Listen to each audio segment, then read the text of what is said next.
bahwa itu juga pengap ya, gelap pengap. Saya waktu itu langsung masuk ke dalam, menerobos merayap di bawah reruntuhan itu sampai ke lokasi pasien luar.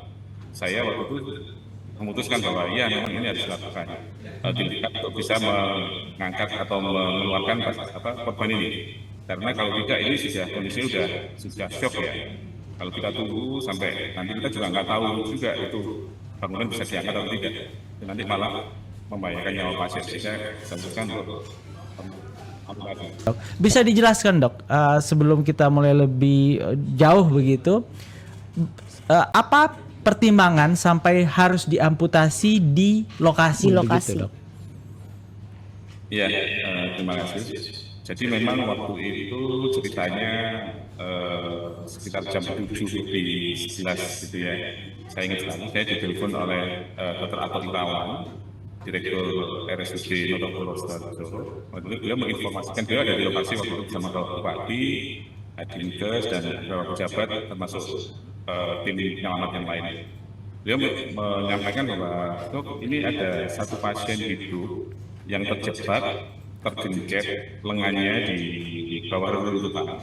Yang pasien ini kemungkinan memerlukan tindakan amputasi di tempat gitu ya, di lokasi. Dan karena ada permintaan tersebut, saya segera menuju ke lokasi.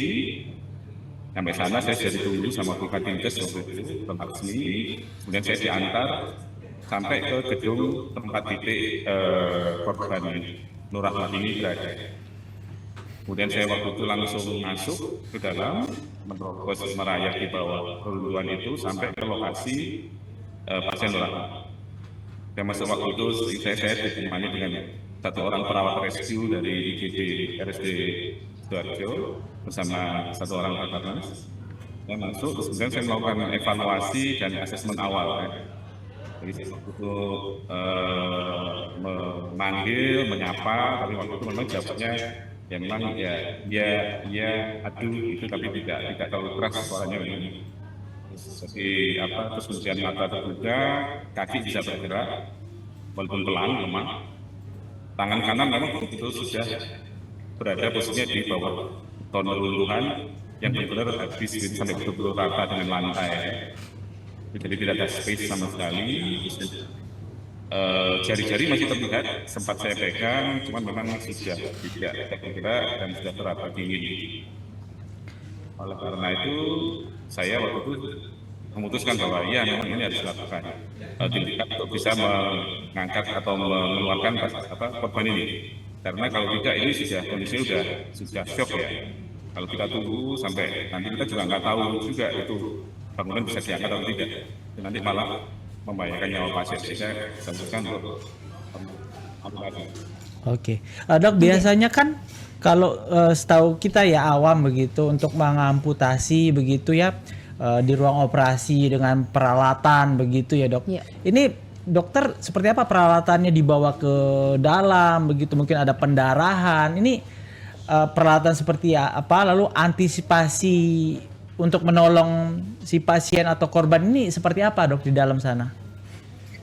Ya, jadi waktu saya pertama kali masuk itu memang saya dari beberapa orang yang dari sana memang sudah menyarankan saya untuk segera mengeksekusi saat itu juga gitu. Artinya dengan peralatan seadanya ya, pisau dan sebagainya begitu loh. Tapi saya pikir wah enggak lah ini, karena ini enggak, nanti hasilnya akan malah semakin memperburuk keadaan. Saya akhirnya minta waktu untuk saya keluar dulu. Saya minta bantuan ke RSUD Notopuro. Saya waktu itu menelpon dokter anestesi untuk minta bantuan untuk kirim dokter anestesi bersama tim yang lebih lengkap. Terus kemudian saya juga memesan juga dari kamar operasi RSUD Notopuro alat operasi yang digunakan untuk melakukan operasi amputasi. Kemudian setelah itu sekitar 30 menit kemudian tim bantuan datang dari RSUD. Waktu itu ada Dr. Faruk anestesi, terus kemudian ada Dr. Aron, BPJS Society, terus kemudian 4 perawat dan alat-alat yang lengkap, termasuk tabung oksigen, masker oksigen dan sebagainya. Oke, setelah tim tersebut lebih perawatan lebih lengkap itu kan untuk masalah ini ya, saya, Dr. Aaron dan Dr. Faruk ya. Itu yang paling depan Dr. Aaron, yang paling dalam, yang paling kita dengan depan disebut Dr. Aaron, kemudian di sampingnya Dr. Faruk anestesi, terus saya ada di belakangnya Aaron di samping Dr. Faruk. Yang sudah kita lakukan. Alat-alat yang dipakai sebenarnya saya berpikirnya begini, jadi memang saya sudah rencanakan untuk bahwa ini kita harus lakukan tindakan yang paling cepat, gitu ya, yang paling cepat dan tepat, begitu. Jadi saya putuskan memang memotongnya persis di sendi. Ya. Kalau kita memotong di sendi itu kita tidak perlu memotong tulang, jadi langsung di sendinya. Jika kalau kita memotong sendi itu kita hanya membutuhkan pisau kecil saja, pisau bedah kecil itu sudah cukup. Tidak perlu alat yang macam-macam karena kita manuvernya kan terbatas. Ya. Oke. Tapi menarik tadi ya yang dokter Laruna sampaikan manuver dan ada 3 orang, ada 3 dokter di dalam. Ini betul. Bisa digambarkan nggak ya, Dok? Seperti apa kondisi di dalam, harus merayap, dokter tadi sampaikan gelap. Dan juga ini kan juga kemungkinannya bukan hanya pasiennya, korbannya, tapi dokter pun bisa tertimpa reruntuhan, Dok. Bisa diceritakan, Dok, seperti apa di dalam itu ketika melakukan amputasi kepada kepada korban begitu? Ya, jadi memang itu tantangannya ya. Salah satunya adalah karena sempit dan sangat risky gitu ya. Saya aja waktu yang pertama kali masuk tadi itu sempat ada angin yang agak besar itu aja, itu sudah yang di atas sudah mulai ada goyang-goyang.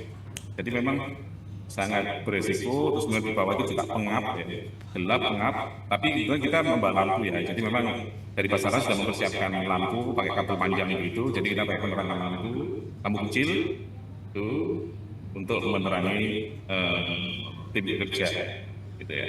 Jadi itu kalau penerangan. Jadi kalau tempatnya memang sempit, makanya kenapa yang bisa paling dekat itu hanya bisa memungkinkan 1 orang, karena memang letaknya sangat rendah, sempit.